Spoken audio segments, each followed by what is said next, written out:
Kisah Nabi Yusuf alaihi salam. Kebohongan tentang kematian Yusuf. Kisah ini disebutkan dalam Al-Quran, surat Yusuf ayat 16 hingga 20. Pada kisah ini, kakak-kakak Yusuf mengabarkan kebohongan terhadap ayah mereka, yaitu Nabi Yakub. Mereka mengatakan bahwa Yusuf telah meninggal dan dimakan oleh serigala. Padahal yang sebenarnya, mereka telah mencelakai Yusuf dengan mendorongnya sampai jatuh ke dalam sumur. Namun berkat kesabaran Yusuf dan atas izin Allah, akhirnya Yusuf dapat selamat keluar dari sumur. Malam hari ini lebih gelap dari malam-malam sebelumnya, seolah menggambarkan perasaan Nabi Yakub yang gelap. Beberapa kali timbul rasa takut saat teringat akan Yusuf. Tak henti-hentinya beliau berdoa kepada Allah agar selalu memberikan perlindungan kepada anak-anaknya, khususnya Yusuf. Assalamualaikum, ayah, kami datang. Waalaikumsalam, masuklah nak. Nabi Yakub bergegas menuju ke sumber suara. Beliau memperhatikan satu persatu anak-anaknya yang baru datang. Namun tak tampak Yusuf di antara mereka. Di mana Yusuf? Kenapa dia tidak bersama kalian? Maafkan kami, ayah. Apa yang sebenarnya kau bicarakan? Ayah bertanya di mana Yusuf? Kenapa ia tidak pulang bersama kalian? Sesungguhnya Yusuf telah meninggal. Apa maksud ucapanmu itu? Bagaimana bisa Yusuf meninggal? Katakan dengan jelas. Wahai ayah kami, sesungguhnya kami pergi berlomba-lomba dan kami tinggalkan Yusuf di dekat barang-barang kami. Lalu dia dimakan serigala. Ayah, cepat ambilkan minum untuk ayah. Tenanglah ya, minumlah ini dahulu. Wahai ayah, tenanglah dahulu. Bagaimana ayah bisa tenang saat mendengar tentang kematian salah satu anak ayah? Jika itu terjadi kepada kalian, ayah pasti... Ayah, sekali lagi maafkan kami. Kami sungguh merasa menyesal mengajak Yusuf ikut serta. Apa ini? Seperti yang disebutkan dalam Al-Quran, surat Yusuf ayat 18.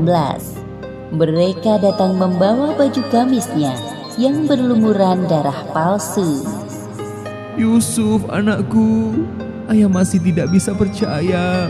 Wahai ayah, dan kamu sekali-kali tidak akan percaya kepada kami, sekalipun kami adalah orang-orang yang benar. Sebenarnya dirimu sendirilah yang memandang baik perbuatan yang buruk itu. Maka kesabaran yang baik itulah kesabaranku. Dan Allah sajalah yang dimohon pertolongannya terhadap apa yang kamu ceritakan. Kemudian Nabi Yakub berdiri dari duduknya dan masuk ke dalam kamarnya sambil memeluk baju gamis Yusuf yang berlumuran darah. Kak, aku sungguh merasa menyesal telah membohongi ayah. Aku juga. Aku kasihan melihat ayah seperti tadi. Ini kali pertamanya beliau menangis. Sudahlah, ini telah terjadi. Lagi pula, hal ini sesuai rencana kita, walau harus membuat ayah bersedih. Sebaiknya setelah ini kita bertaubat kepada Allah atas perbuatan yang telah kita lakukan terhadap Yusuf. Baik. Sepeninggal Yusuf, Nabi Yakub menjalani hari-harinya dengan kurang bersemangat. Apalagi saat muncul rasa rindunya kepada Yusuf. Setiap hari, Nabi Yakub selalu berdoa untuk Yusuf setiap kali rasa itu muncul. Ya Allah, ya Salam, Maha Penyelamat makhluknya. Hamba mohon, jikalau Yusuf masih hidup, berilah perlindungan kepadanya dimanapun ia berada. Sementara itu, keadaan Yusuf semakin mengenaskan. Meskipun begitu, Yusuf tetap sabar dan terus berdoa kepada Allah. Berkat kesabarannya, Allah menolong Yusuf dari sumur lewat perantara para musafir. Hei lihat, di sana ada sumur. Siapa tahu ada air di dalamnya. Baiklah, kita istirahat dulu di dekat sana. Aku juga sangat kehausan dari tadi. Berat sekali.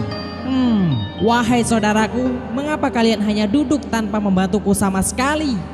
Memangnya berat sekali mengangkat air dari sumur itu. Hah? Oh, kabar gembira. Ini seorang anak muda. Ada apa wahai saudaraku? Mengapa engkau berisik sekali? Hei, kalian, tolong bantu aku mengeluarkan anak ini. Para musafir itu bersama-sama menolong Yusuf keluar dari sumur.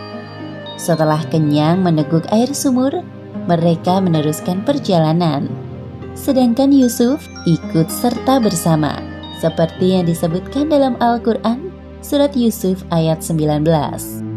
Kemudian mereka menyembunyikan dia sebagai barang dagangan, dan Allah Maha mengetahui apa yang mereka kerjakan.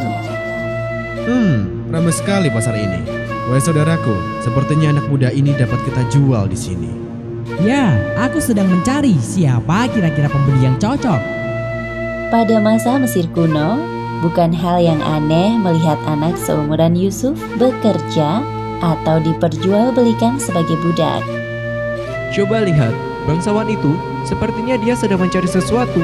Wahai saudaraku, coba engkau tawarkan kepadanya. Baiklah, akan aku coba. Kalian tunggu di sini. Wahai Al-Aziz, aku perhatikan dari tadi. Sepertinya engkau sedang mencari sesuatu. Aku punya seorang budak. Dia anak muda yang tampan. Siapa tahu engkau berminat mempekerjakannya di rumahmu. Biarkan aku melihatnya dulu. Kemudian musafir itu mengajak Al-Aziz menemui Yusuf di rombongannya. Pada saat melihat Yusuf, muncul rasa senang dalam hati Al-Aziz. Tanpa banyak berpikir, beliau menerima tawanan musafir. Berapa engkau menjualnya padaku? Sebagaimana yang disebutkan dalam Al-Quran, surat Yusuf ayat 20. Dan mereka menjual Yusuf dengan harga yang murah, yaitu beberapa dirham saja, dan mereka merasa tidak tertarik hatinya kepada Yusuf. Terima kasih Al-Aziz. Sekarang anak muda ini menjadi milikmu. Sama-sama. Wahai anak muda, siapakah namamu? Namaku Yusuf. Sebuah nama yang indah. Sekarang engkau Yusuf, ikutlah bersamaku. Akhirnya Yusuf dibawa pulang oleh Al-Aziz bersama para pengawalnya.